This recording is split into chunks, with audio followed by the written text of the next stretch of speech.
Good morning friends, welcome to the prelims booster session. आज का पहला टॉपिक है पैका रिबेलियन। टॉपिक आपके आर्ट एंड कल्चर के लिए इंपॉर्टेंट है। तो फॉर्मर उड़ीसा के जो सीएम है नवीन पटनायक जी, उन्होंने ऑब्जेक्ट किया है exclusion of 1817 Paika rebellion from NCERT की new class 8th history text books में से। कहा है कि एक ह्यूज डिसऑनर है वैलियंट पैकाज के लिए।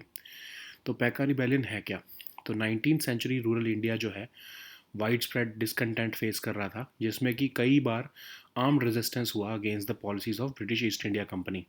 उन्हीं में से एक है पैकाज ऑफ ओडिशा का जो रिबेलियन। अब पैकाज कौन थे? Class of traditional foot soldiers थे। सिंस 16th सेंचुरी उड़ीसा के जो गजापति किंग्स थे वो पैकाज को रिक्रूट करते थे फ्रॉम वेरियस सोशल ग्रुप्स, क्या ताकि वो मिलिट्री रिटेनर्स की तरह सर्व कर सकें। अब उन मार्शल सर्विसेज के लिए उन्हें हेरिडिटरी रेंट फ्री लैंड दिया जाता था, जिसको निष्कार जागीर कहा जाता था। अब ये प्रिविलेजेस जब धीरे धीरे इरोड होने लगी ब्रिटिश रूल के अंदर, उसमें फिर जो है डीप रिजेंटमेंट आने लगी। तो हुआ क्या? 1803 में कर्नल हारकोट ने ब्रिटिश फोर्सेस मार्च की मद्रास से पुरी की तरफ, और बहुत ही कम रेजिस्टेंस फेस किया और वो उन्होंने कटक को कैप्चर कर लिया। अब हारकोट ने एक डील स्ट्रक की मुकुंद देवा टू ऑफ खुर्दा के साथ। कहा कि उन्हें 1 लाख की कंपनसेशन मिलेगी, 4 परगना मिलेंगे, सेफ पैसेज अगर वो देंगे थ्रू दिस टेरिटरी। लेकिन ब्रिटिश ने इसको एग्रीमेंट को ऑनर नहीं किया। इसके रिस्पॉन्स में जय राजगुरु जो हैं किंग के कस्टोडियन, उन्होंने 2000 आर्म्ड पैकाज को कटक से जो है वो मूव किया, ताकि वो प्रेशराइज कर सकें ब्रिटिश को। और लेकिन ब्रिटिश ने प्रॉमिस परगनास को भी विद होल्ड किया। ब्रिटिश ने किंग को डिथ्रोन कर दिया, रॉयल लैंड्स को सीज कर लिया, एग्जाइल कर दिया मुकुंद देवा को पुरी में।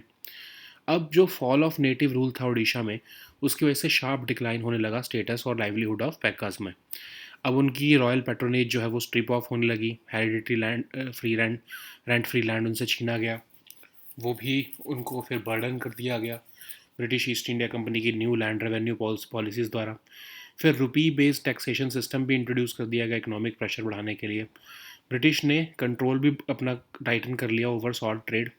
तो ये सब कंबाइंड इकोनॉमिक हार्डशिप्स जो हैं और उनकी जो ट्रेडिशनल प्रिविलेजेस उनसे छीनी गई, इसकी वजह से फुल स्केल पैका रिबेलियन शुरू हुआ अगेंस्ट ब्रिटिश रूल। मार्च 1817 में ग्रुप ऑफ अराउंड 400 कॉन्स जो थे घुमुसर से, जो ट्रेडिशनल वेपन से आर्म थे, वो खुर्दा की तरफ मूव हुए। बाद में उनको पैकर्स ने ज्वाइन किया, लेड बाय बख्शी जागबंधु विद्याधर। और उन्होंने फियर्स रिवोल्ट किया अगेंस्ट अगेंस्ट ब्रिटिश अथॉरिटी। और कई तरह के रीजन्स से में ब्लडी कन्फ्रंटेशंस रिपोर्ट हुई। जागबंधु जो है उन्होंने कई सालों तक कैप्चर नहीं हुए वो, और फाइनली उन्होंने अपनी टर्म्स पर 1825 में सरेंडर किया। अब जो ये लेगेसी है बैक्का रिबेलियन की, ये एक स्ट्रॉन्ग सिंबल बन चुकी है ओडिया प्राइड का और सब नेशनलिज्म का। ठीक है, नेक्स्ट हम टॉपिक देखते हैं financial inclusion index. Topic economy के लिए इंपॉर्टेंट है। आरबीआई ने रिसेंटली इन्फॉर्म किया है फाइनेंशियल इंक्लूजन इंडेक्स के बारे में, और कहा है कि उसमें जो इंडेक्स है वो इम्प्रूव हुआ है और 67% पर पहुंच गया है एज़ कम्पेयर टू 64.2% जो पिछले साल था। अब ये फाइनेंशियल इंक्लूजन इंडेक्स है क्या? इसको कॉम्प्रिहेंसिव इंडेक्स की तरह जो है वो कंसेप्चुलाइज किया गया है, जिसमें details of banking, investments, insurance, postal as well as pension sector जो है वो इंकॉर्पोरेट की जाती है इन कंसल्टेशन विद गवर्नमेंट और उनके रिस्पेक्टिव सेक्टोरल रेगुलेटर्स। अब ये इंडेक्स कैप्चर करता है information on various aspects of financial inclusion, एक सिंगल वैल्यू जो कि 0 से 100 के बीच में होती है। अब ये इंडेक्स जो है इसमें 3 ब्रॉड पैरामीटर्स होते हैं: एक्सेस, यूसेज और क्वालिटी। ये इंडेक्स जो है रिस्पॉन्सिव है ईज़ ऑफ एक्सेस को, अवेलेबिलिटी और यूसेज ऑफ सर्विसेज को। बिना किसी बेस ईयर के इसको कंस्ट्रक्ट किया जाता है। हर साल जुलाई में ये एनुअली पब्लिश होता है। ठीक है, नेक्स्ट हम टॉपिक देखते हैं lumpy skin disease. Topic environment के लिए इंपॉर्टेंट है। 900 कैटल जो है वो लंपी स्किन डिसीज़ से इन्फेक्ट हुई है पुणे डिस्ट्रिक्ट में, जिसकी वजह से डिक्लाइन ऑफ मिल्क सप्लाई देखने को मिल रही है। अब लंपी स्किन डिसीज़ है क्या? हाईली इन्फेक्शियस वायरल डिसीज़ है जो सभी ब्रीड्स ऑफ कैटल और वाटर बफलो को अफेक्ट करती है। लंपी स्किन डिसीज़ वायरस से ये कॉज होती है। ये कोई जूनोटिक डिसीज़ नहीं है, मतलब ह्यूमंस को ये नहीं हो पाती है। एंडेमिक थी ये पहले अफ्रीका और मिडल ईस्ट में, लेकिन धीरे धीरे ये स्प्रेड होती हुई यूरोप और साउथ ईस्ट एशिया में भी फैल चुकी है। ये डिसीज़ बहुत कॉमन है वेट समर्स और फॉल मंथ्स में। ये डिसीज़ बहुत सिवियर हो जाती है कैटल में कंपेयर टू बफेलोज, और एक टेम्परेरी रिडक्शन कॉज करती है मिल्क प्रोडक्शन में। और ये ट्रांसमिट होती है by blood feeding insects. Infected animals जो है वो वायरस को शेड करते हैं through oral and nasal secretions. ये डिसीज़ जो है वो high fever and large superficial lymph nodes आ जाते हैं स्किन में, और इससे इवन डेथ भी हो जाती है कैटल की। ठीक है, कोई ट्रीटमेंट नहीं है, तो इसलिए ऑफ कोर्स वैक्सीनेशन जो सबसे बेस्ट मेथड है इसको कंट्रोल करने का।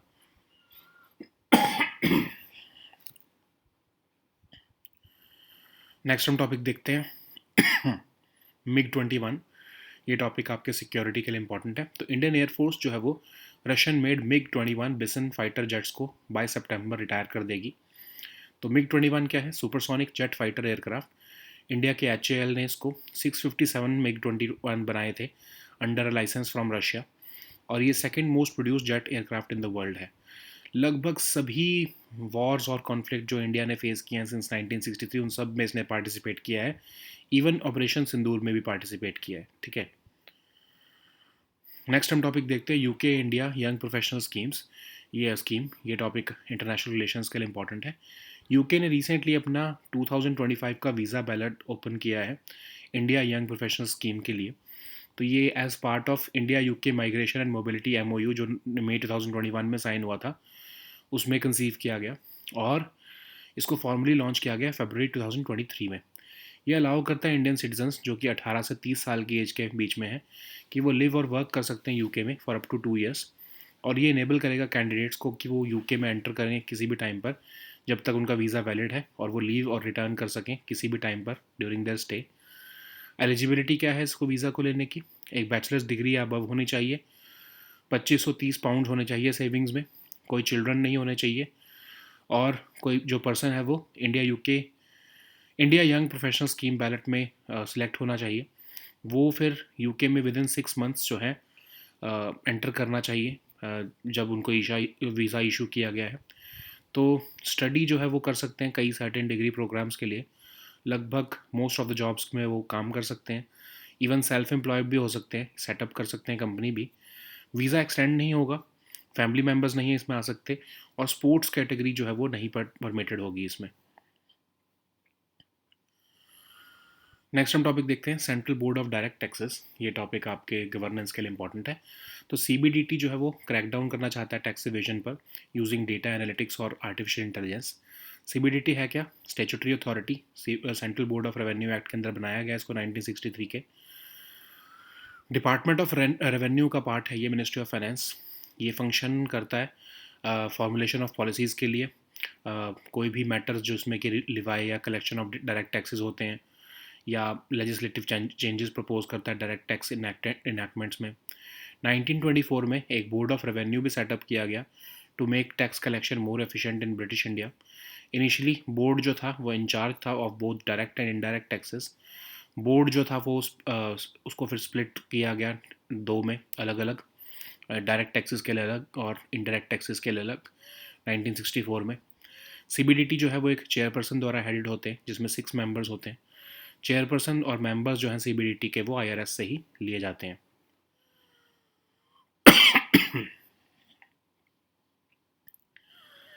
नेक्स्ट हम टॉपिक देखते हैं चोला गंगम लेक।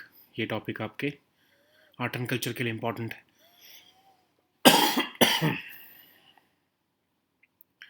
तो birth anniversary of legendary Tamil king Rajendra Chola one जो है, तमिलनाडु चीफ मिनिस्टर ने अनाउंस किया है कि उस तब चोला गंगम लेक को डेवलप किया जाएगा। तो चोला गंगम लेक क्या है? एक प्रोमिनेंट वाटर बॉडी जो कि विसिनिटी ऑफ गंगाईकोंडा चोलापुरम में है, और इसको पोनेरी लेक कहते हैं लोकली। हिस्टोरिक लेक जो है वो राजेंद्र चोला वन को अपनी एग्जिस्टेंस को वो करती है, जो कि फेमस रूलर थे चोला डायनेस्टी के। किंग राजेंद्र चोला वन ने इसको नदन कैंपेन को सेलिब्रेट करने के लिए डग किया था। और ये लेक डिपेंड करती है सरफेस वाटर पर जो कि रेन्स के टाइम पर कलेक्ट होता है। प्राइमरी पर्पस इसका था कि गंगाईकोंडा चोलापुरम को जो है वो ड्रिंकिंग वाटर सप्लाई किया जा सके। अब राजेंद्र चोला वन कौन थे? इनको डिस्क्राइब किया जाता है एज राजेंद्र द ग्रेट। वो एक चोला एम्परर थे। गंगाईकोंडा चोलन के नाम से जाने जाते थे, मतलब bringer of the Ganga river. और उन्होंने जो है वो गंगाई कोंडा चोलापुरम नाम की सिटी को भी फाउंड किया था, और अपनी कैपिटल जो है वो थंजावुर से यहाँ पर शिफ्ट कर ली थी। Okay, so now let us see all these topics in English.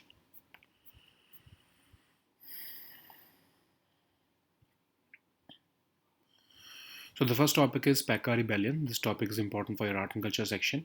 So former Odisha CM Naveen Patnaik ji has strongly objected to the exclusion of 1817 Pekka Rebellion from NCRT's new class 8 history textbook, and he has termed it as a huge dishonor to the valiant Pekkas.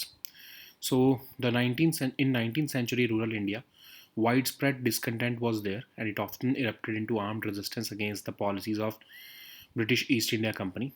Among those rose in rebellion were the Pakkas of Odisha, a class of traditional foot soldiers.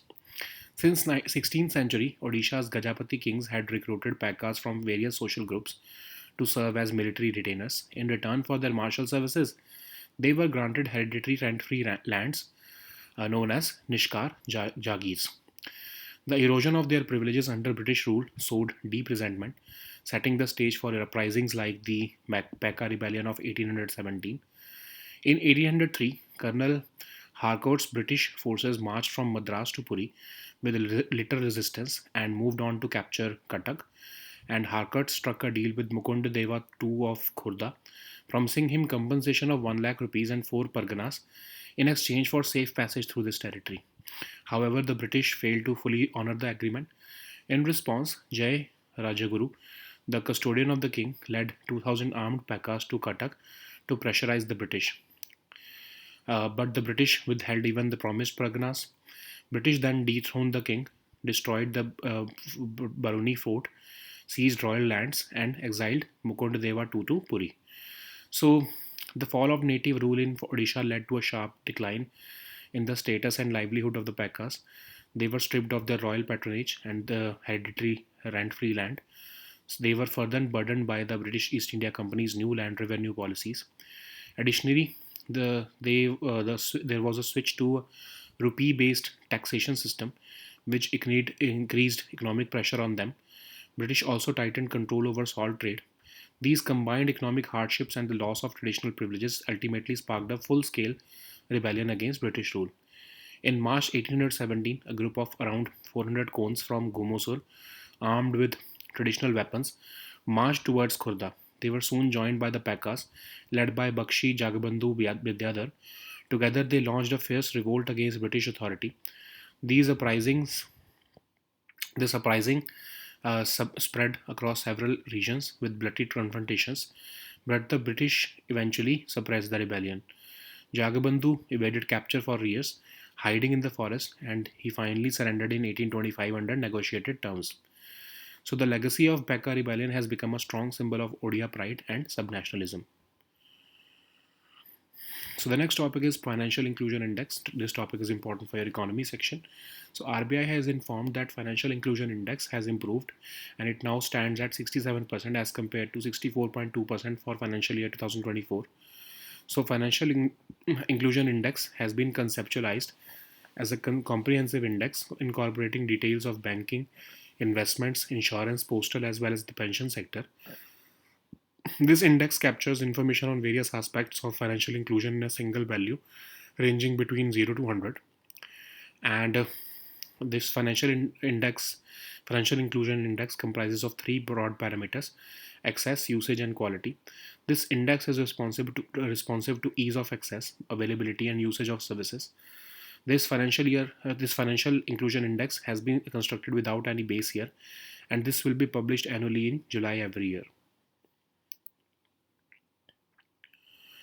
So the next topic is lumpy skin disease. This topic is important for your for your environment section.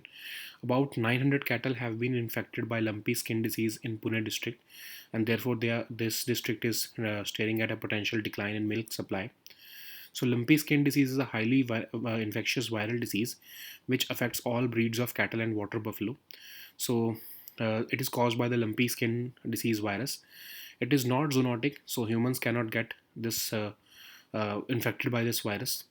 This disease is endemic to Africa and Middle East, and it has been spreading increasingly in Europe and Southeast Asia over recent years. This disease is most common in wet summer and fall months, and it is more severe in cattle compared to buffaloes. The disease is of economic importance as it can cause a temporary reduction in milk production. It is transmitted by blood feeding insects. Infected animals shed the virus through oral and nasal secretions. This disease is characterized by high fever and enlarged superficial lymph nodes on the skin. It can also lead to death. There is no treatment for the virus, so prevention by vaccination is the most effective means of control.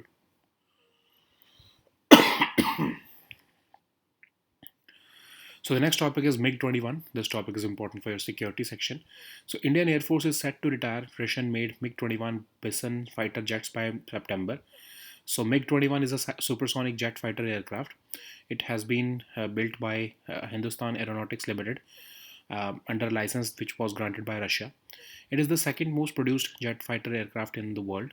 It has participated in nearly every war or conflict India has ever faced since 1963, including the recent Operation Sindoor. So the next topic is UK India Young Professional Scheme. This topic is important for international relations. So UK has recently opened its final 2025 visa ballot for the India Young Professional Scheme, which was conceived as part of the India-UK Migration Mobility MOU signed in May 2021, and it was formally launched in February 2023. So it allows Indian citizens between 18 and 30 years to live and work in the UK for up to 2 years. It will enable candidates to enter the UK at any time while their visa is valid and leave and return anytime during their stay. They must have a bachelor's degree or above. They must have 2530 pounds in savings. They must not have any children under the age of 18. They must be selected in the India Young Professional Scheme ballot. In case the applicant is issued a visa, they must enter the UK within 6 months of the date on which the visa was issued. They can study for certain degree programs, work in most of the jobs, be self-employed and set up a company. This visa but cannot be extended. Family members cannot be included, and work in the sports category is not permitted.